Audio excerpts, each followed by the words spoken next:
Now there's one more thing I need to explain, and that is when you have paired end data. So I already told you that this is beneficial because it allows to detect much shorter adapter contamination here. When you have paired end data, you are going to use this extra information, and that means that you will run Trimmomatic in what is called palindrome mode. And this is something that you see popping up here in the form, palindrome mode. So it means that he assumes you have paired end data. So these are the two different parameters that you have to set in case of paired end data. What are these parameters? So this, here, this 30, is the equivalent of the 10 here. So the threshold on the total alignment score. Why is it much higher? Well, because in case of paired end data, the alignment is much bigger. Yeah?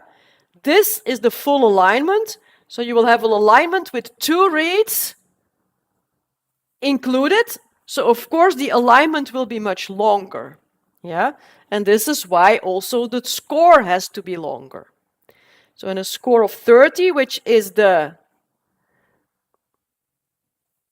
default setting, implies that you have 50 perfect matches in your alignment.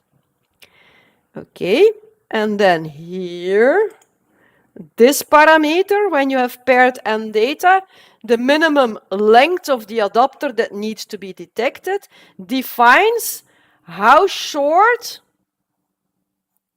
the adapter contamination can be here. The default is 8, but honestly, when you have paired end data, you can go much lower than that because you have this extra information. You can even detect adapter contamination that is just a few bases long. For paired end data, this is also an important one here.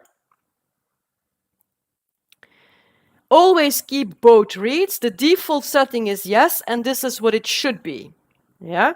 What does it mean? It means if one read that forms a pair does not meet my requirements and I remove it, then also remove the other read from that pair so that the two FASTQ files stay in sync.